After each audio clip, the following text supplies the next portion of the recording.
Hello and welcome to Behind the Headlines of History, a podcast brought to you by Ancestry and newspapers.com that explores intriguing news stories from the past. I'm historian and genealogist Dr. Michala Hulme. And I'm Brad Argent, and I'm passionate about storytelling and history. In every episode of the podcast, Brad and I share an eye-opening historic newspaper story with one another and with you. And we put our genealogy hats on. Michala's genealogy hats are often far more fancier than mine. And we dig through not only the newspapers, but records, and we find really interesting stories to surprise, delight, and sometimes shock you. Then we round off each episode with our extra, read all about it stories. These are fun, often shorter reports from the newspapers that have piqued our attention. Perhaps because they're weird and wonderful, or they just make us laugh. Mostly me. I laugh too. So join us as we go behind the headlines of history. I can see that you've got another very bright shirt on. If you're listening, obviously on audio only, I'm wearing a shirt that looks like... Somebody has been sick a load of flowers all over his Yeah, top. it looks like your Somebody's grandmother's kitchen curtains and some Axminster carpet had a very close special relationship, and this would be the child that came from that. Yeah. Whereas you're wearing a blue shirt. I'm wearing blue with a little flower with a little black centre, which goes with the black jean. It does. Did you pay for your shirt? Yes, I did. You paid for that shirt. I pay for all my shirts. Now, should we get back to doing what we should actually be doing, which is a podcast about newspapers? I have got a story for you. Uh-huh. A brilliant front page story for you. I'll be the judge of that. It's from the New York Daily Herald from the 1st of March, 1870, and it's on page 4. And this story, by the way, is worldwide. There are several different newspapers you can pick this story up on. And I'm going to read you the headline. The Mourdaunt divorce case. Opening of the proceedings in the London Divorce Court. What is really interesting in this is the future King of England takes to the stand. And to start this story, we need to go back to the 6th of December, 1866. And a beautiful society wedding is taking place, the type that I would be invited to if I lived in 1866. It's taking place in Perth, Scotland, and Sir Charles Mourdaunt, a wealthy Member of Parliament for South Warwickshire, is marrying Harriet Moncrieff, the fourth daughter of Sir Thomas and Lady Louisa Moncrieff. She is 18, he is 33. Now, the wedding was a proper British society wedding. Everybody was there, from knights, lords, ladies, bishops, you name it. You wanted a ticket to this wedding. And I know, just when you're a woman and when you're 18, you need parental approval to get married. Is that... Listen, they are not going to turn down Sir Charles Mourdaunt. Okay. He is getting a pass here. They get the most amazing gifts, by the way, like unbelievable gifts. And Albert Edward, who is the eldest son of Queen Victoria, who is the Prince of Wales, he sends the bride a very fancy diamond horseshoe encrusted bracelet. And he's important, and we are going to come back to him in a minute. So for a while, this beautiful wedding is, the marriage takes place, everything's perfect. They are, they take their honeymoon at a castle. It's just all going fantastic. Then in 1868, in the June, Charles leaves for a 4-week fishing trip. I think that's a long time to go fishing, don't you? 4 weeks? 4 weeks fishing trip in Norway. Anyway, Harriet stayed at the estate while her husband's off fishing. Then in February of the following year, she gives birth to a daughter. And that daughter is born about 6 to 8 weeks early. That's what the newspaper reports.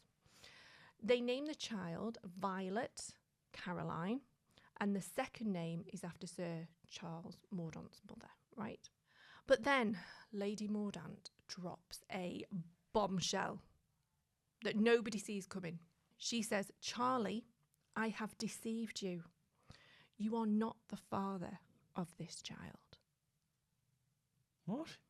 Mm-hmm. Can you imagine that in this time period? That's a big move. Yeah. Like just because everything could come undone. And why would you even say that? Well, if you kind of work the date backwards, the conception could have happened during the time he was in Norway on a fishing trip. So I think maybe he was thinking a bit like, these dates aren't quite adding up. Anyway, she then goes a step further. So she says, not only are you not the father, but I've had 3 potential lovers. The first lover is Lord Cole. The second lover is Sir Frederick Johnstone. And the third is the Prince of Wales himself. She said she had relations with them often and in open day. So, Sir Charles decides, right, that is enough. I'm going to divorce her. I want a divorce. But the problem is that, so the divorce happens. They call everybody to the stand, including the future King of England, by the way. And he sort of gave his account and he said, yes, you know, I do know Lady Mourdaunt, and I have visited her when you were away. Seems a bit dodgy. I mean, he was a bit of a playboy, to be fair. But I have visited her while you were away, but nothing, you know, untoward happened. We're just good friends.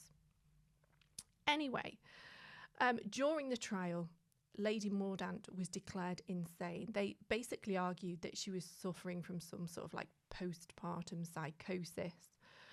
And under the law at the time, a divorce on the grounds of adultery could not be granted if the accused party was deemed legally insane and therefore not responsible for their actions. Okay. So he couldn't get the divorce that he wanted. There were sort of maids and servants inside the house who came forward and did testify that these men were around the place. But as I say, if somebody is declared insane, they're not responsible for their actions, so you can't actually divorce them. But he doesn't give up. Like, he runs and runs with this. And he does eventually get his divorce. It comes a few years later. I think it's 1875-ish when he actually gets the divorce, you know, when he gets his divorce. Unfortunately for Lady Mourdaunt, she never graced public life again. She just went from asylum to asylum to asylum. If you are interested, by the way, in this story, I've done a bit of a family tree, which we can put in the link in the comments on Ancestry. So it'll direct you to that so you can check out the dynamics of this family. Sir Charles did marry again.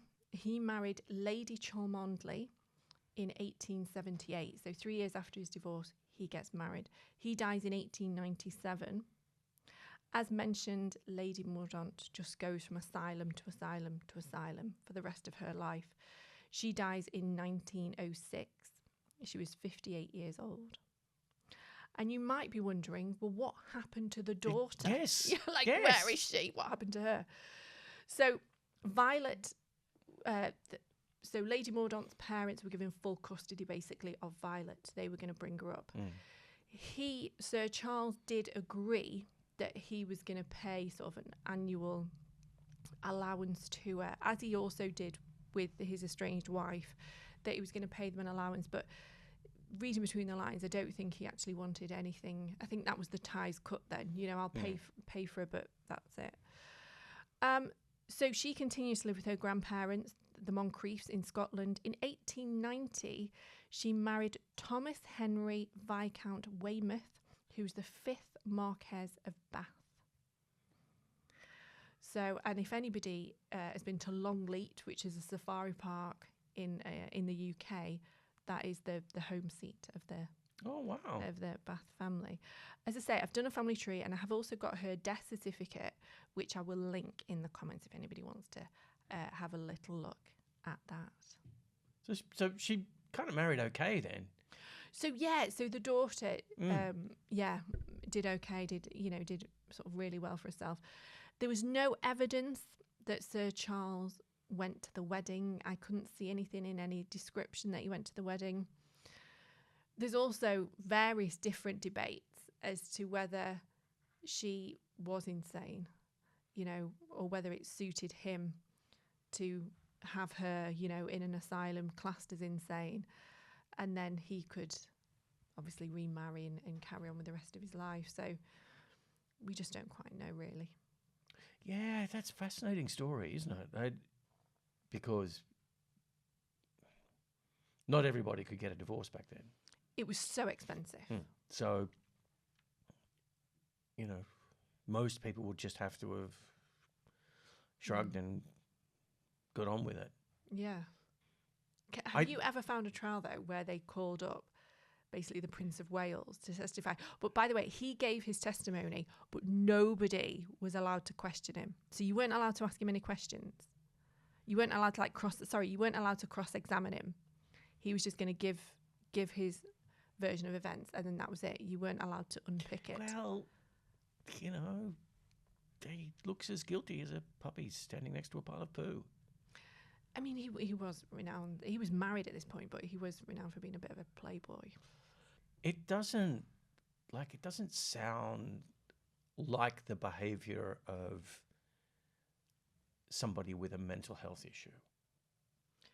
No, and they found quite a few letters going from Lady Mourdaunt to the Prince of Wales, and they all seem, very nice letters on both parts. It was, look, there was no evidence in reading the letters to think that she was suffering psychosis, but they said that the psychosis was only brought on after the birth of the child.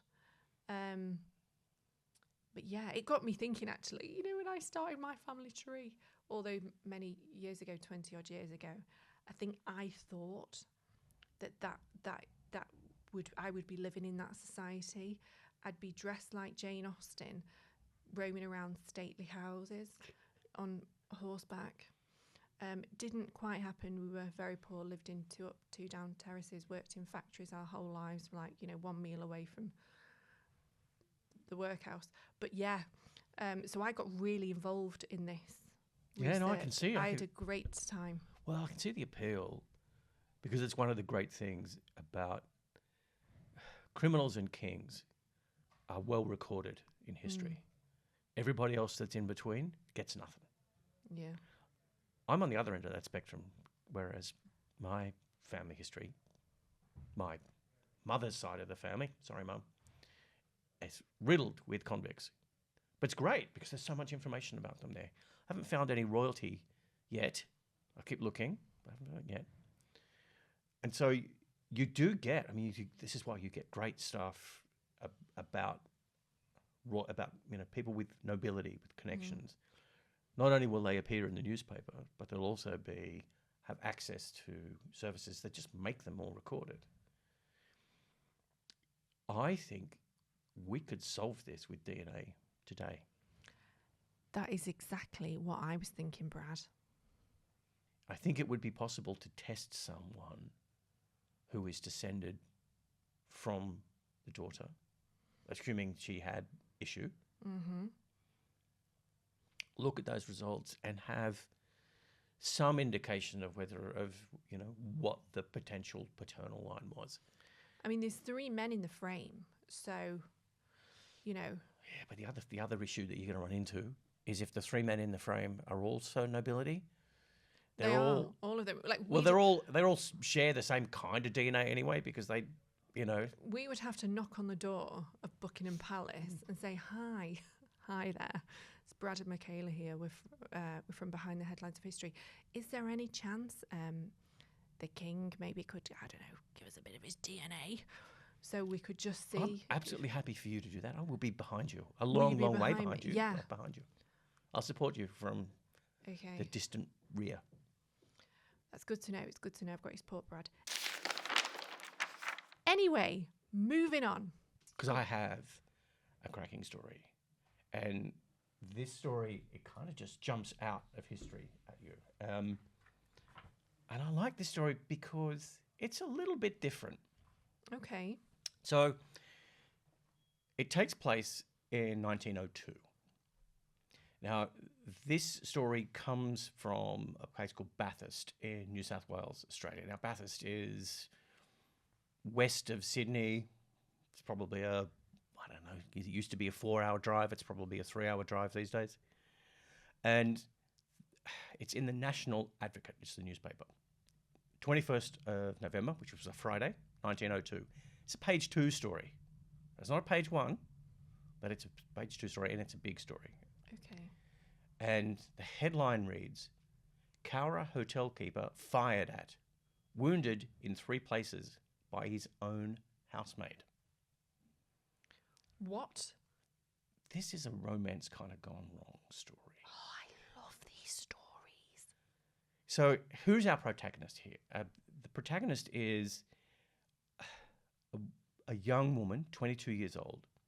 Her name is Ethel Herringe. And she shot her employer, a guy called Morris John Lee, on the 19th of November of 1902. He died in hospital 6 days later, and she was charged with murder. But a murder is rarely that simple, and the Lee shooting of more than 100 years ago is no exception. So what's going on here? So this story, I was intrigued by this story when I uncovered it, and I was able to dig a whole bunch deeper and find out a lot more information. Turns out that Ms. Herringe and Mr. Lee, like Morris and Ethel, had a relationship, some kind of a relationship. And he promised to marry her. And she took him at his word. Yeah, because why wouldn't she? Why wouldn't she? But rather than wait around for something to become slightly more official, she went and grabbed the vicar. So she was keen. And turned up Okay. at the place of employment and said... With the vicar? With the vicar. He's here now. Tell him we're doing the deed. But, and I want to read a little bit from the outline. Okay. The story is just phenomenal. Because it wasn't just the vicar that she bought. When the trio were in the kitchen, so that's her and Mr. Lee are in the kitchen, she turned to Lee and said, "Are you going to marry me?" Straight down the line, blunt question. And he replied, "No." What? So he went back, right?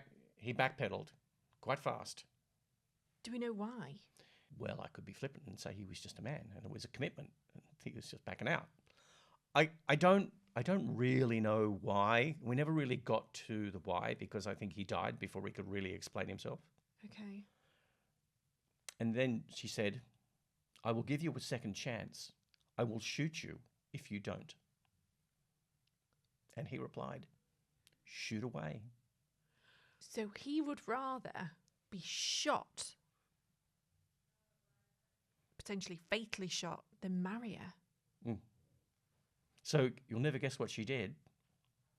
She pointed the revolver at him and fired 2 shots in rapid succession, one taking effect in the abdomen and the other in the chest. And he would later die in hospital from the wounds that he received. And what was really interesting is he kind of said he deserved it. Really? Because he had said to her, Do you think he'd led her on? he'd said to her, yeah, I will absolutely marry you. And, he promised it to her. And he kind of said, when he was in hospital, he kind of went, well, I did say that I would do that. Yeah. But the story's a lot bigger than that. It's a lot bigger than that because she's a very interesting woman. And I've got a picture, and I want to show you this picture of her. You can see this is her jail entrance record because she went to jail. Yeah, of course. And look at that face. Yeah. Her head is held up. Her chin is pointed up. There's no remorse. No, There's not at all. no regret. She knew what she was doing. She did it, and she's not apologetic. She's not apologizing for what she did. And there's another piece of the article that I think gives us a little bit more insight into this. The doctor was called for, Dr. Roberts, and he was promptly on the scene and at once ordered Lee's dying depositions to be taken. So the guy's dying and the doctor's getting down everything that he can. Mr. James Miller, CPS, was sent for. And on his arrival, the dying depositions of the wounded man were taken. He refused to state who shot him. Well, So he tries to kudos. protect her. Yeah. Saying that the persons and others who were there would know. Oh. In reply to the girl, who had, in the meantime, been arrested by Senior Sergeant MacDonald and was at present in custody, he admitted that he had sworn by his mother in heaven that he would marry her, and if he did not, she could shoot him that night. And indeed, that is what she did. But there's a little bit more to this story, and full disclosure here, I've been following this story for 15 years. Okay. She went to prison, but she was with child. Ah, right, okay. And she ended up having twins in hospital. And there was so much support for her in the local community that a petition for leniency attracted over 5,000 signatures. So she was something of a feminist. I know it's hardcore shooting somebody when they... I don't know if that's a bit far, though. Like, as in, I understand that she's pregnant and, the social sort of standing of the day wouldn't have been great for her having these children out of wedlock and everything. But I don't know if shooting him was the right thing to do. I mean, surely... Yeah, I get that. It's a bit like, look, absolutely, it's an extreme. And they signed this petition and they actually got the sentence changed from murder to manslaughter. And she was released from prison 2 years later. Oh, really? Right. Largely to the work of a prominent feminist at the time, a woman called Rose Scott. And she got custody of the twins back. Both of them were actually born in jail. Now, because I've been sitting with this story for so long, I actually were able to contact descendants of hers. Right, okay. Who have memory of her when she was a much older woman. And everybody talked about being very respectful of her and maybe just a little bit scared of her. But what struck me so much about this story was, in so many instances, historically, particularly in romance, you find women being scorned and walking away and, not taking charge of the situation or not being in a position to be able to take charge of a situation. I think, though, there's a bit of a difference between taking charge of a situation and putting a bullet through his head, Brad. He did say, I'll marry you, and if I don't shoot me. So she was just following through. Do you think, I mean, I don't know this, but how far gone was she? Do you think he knew she was pregnant, or? He may have done. I mean, we're assuming they're his children. I Yeah. take it we don't know that, No, do we? no, we don't. That's the assumption that they were his kids. And did he know? I don't know. You know, it's one of the things, isn't it? This with history, you never know enough. No. But the fact that for me, the fact that her story was really picked up and carried by the newspapers and by the community, and it changed the way in which women were treated in prison, that they were allowed to have their babies in the jail and keep their babies in the jail. And when I look at her, particularly when I look at that photograph of her, I find the defiance in her somewhat inspirational. I don't know. I'm a bit on the fence with it, really. I'm kind of, yeah, it's a lot to grapple with, isn't it? I think for me, you know, the fact she's turned up with the vicar and was prepared to kill him is a bit far. I'm just throwing it out there. Yeah, it is. I see. I've had women in my family, Yeah. right, who have got pregnant out of wedlock for whatever reason. A marriage hasn't happened.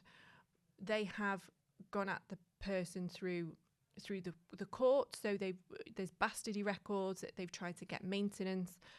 Other women have gone to the parish to try and say, you know, he's the father of and proved it that he's the father of the children, so the parish have made him pay rather than the parish paid.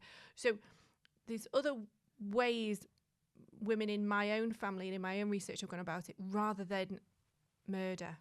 Saying that though, it might serve as a warning to men out there at the time thinking, you know, if you promise marriage, go through with it, because if you don't, you may die.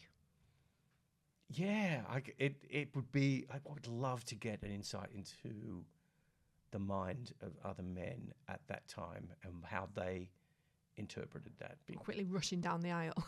Well, yeah. I mean, you know, we're all familiar with the term shotgun wedding. Yeah, that vicar's never been in demand so much. No, look, I love this story, and which is why I keep coming back to it. Is it time for extra? Read all about it. It is. It is that time. So my extra story is from Buffalo, New York. It's the Buffalo Weekly Courier. It's from Wednesday, the 10th of July, 1872, and it's on page 2. And it says, an extraordinary affair, a wedding indefinitely postponed. And then I just love this opening sentence. One of the most extraordinary affairs ever known, occurred in this city on Saturday evening last, among the fashionable community of Capitol Hill. So Captain F.F. Buckley, a dashing and well-regarded man from Massachusetts, became engaged to a fashionable Capitol Hill woman named Miss Emma, described as charming, but nearing 35. Good God. I know. Anyway, the match was ideal. The wedding was going to happen. He promised her £3,000, a home, you name it, he promised it. The wedding was prepared, all the gifts were there. But on the wedding day, guess what? He didn't show. He did a runner. She was waiting, but he never showed up. Despite frantic searching and increased hysteria, it was discovered that he had mysteriously vanished from town. She didn't shoot him, did she? Well, she didn't, but he says it later emerged that he was misled. So he believed that she was really rich, that she had between $30,000 and $40,000 in assets. Nice, yeah. Right? Never going to have to work again. Great. Anyway, that turned out it wasn't the case. She was in fact penniless. Her friend, I mean, what kind of friend does that really? Told the groom that she was actually really poor. So he left. But, little twist, a little sad twist, that she had been engaged before. to a surgeon who was in Buckley's regiment, and he died on the day they were due to get married. Oh, no. What is the chance of that? Literally, on the day they were due to get married, he died. So that's twice now she's been in a wedding dress on her wedding day. And for whatever reason, the marriage has not gone through. Jeez, I'd start to take it personally after 2 times. I'd just give up and get a cat. That'd be it. So, Brad, what's your extra read all about it? My extra read all about it story is it's about dating. And it's kind of like, I'm going to go out on a limb here, and it's a pretty flimsy one. But bear with me. It's kind of like Tinder in the 1870s. So this comes from the Herald in Smyrna, Delaware, in the United States. It's Saturday, the 24th of December, 1870. So it's just before Christmas. Necktie parties are all the rage in the eastern states. Of course, the eastern states is, that's where it's happening. And when the modus operandi is new, it will not be long ere they become popular with the young folks hereabouts. The thing is proceeded with thusly. Each lady attending the party makes a bow or necktie of the same material as the dress that she wears. These bows are taken to the place where the party is held and placed in a bag. When the gentlemen arrive, each one must go to the bag and take out a necktie. And it is his duty to wait upon the lady during the evening who wears the dress corresponding in the material with the necktie that he takes from the bag. Wow, so it's a bit like you just pick a necktie out, and whoever corresponds that's who you... Yeah. So, it's a little bit like putting your keys in a bowl, but not so much. It's desirable for each lady to wear a dress of different pattern at the party because, if you both turn up in the same pattern... That's problematic. It is problematic. Much amusement usually attends this lottery for a partner, and it sometimes occurs, as in matrimonial lotteries, that the most congenial spirits do not come together. Who will inaugurate the thing hereabouts? So I love about this is it's a piece of this is one way in which our ancestors could have met each other. I'm just going to throw it out there. I don't think my ancestors met by picking a necktie out of a bag. I'm just going to throw it out there.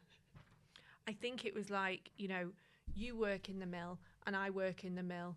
Oh, should we get together and have children? I think it was more that for me. I'm just going to throw it out there. You're not from the necktie crowd? I wish I was.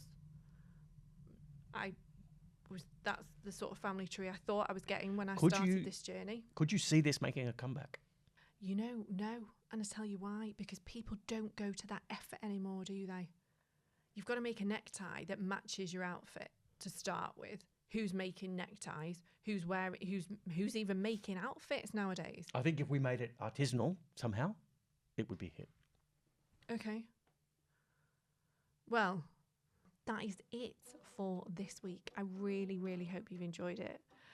Don't forget, if you are watching this on YouTube, please leave us a comment below. Let us know what you think. Did you enjoy it? I really hope you did. Yeah, and links to the articles will be in the comment section on YouTube. And if you're listening to this as an audio thing, we'll have links to those articles in the comment section of the podcast. Please remember to like and subscribe and tell all your friends about us as well. We would really appreciate it if you did that. Thank you. And what about your socials? Yes, if you want to get me on social media, it's just at Dr. Michala Hulme. No E in Michala. Long story, don't ask. If you want to get a hold of me, you can get me at Brad_Argent. You can reach out to newspapers at newspapers.com or Ancestry at Ancestry. Thanks for your time. Behind the Headlines of History is a podcast from Ancestry and newspapers.com. All newspaper articles are sourced from newspapers.com with additional research on Ancestry and using other sources. We recorded at the Outset Studio and the producer is the very talented Bryony Partridge. The executive producers are the wonderful Myron Angus and Victoria Welsh. Editing by Matt Birtwell.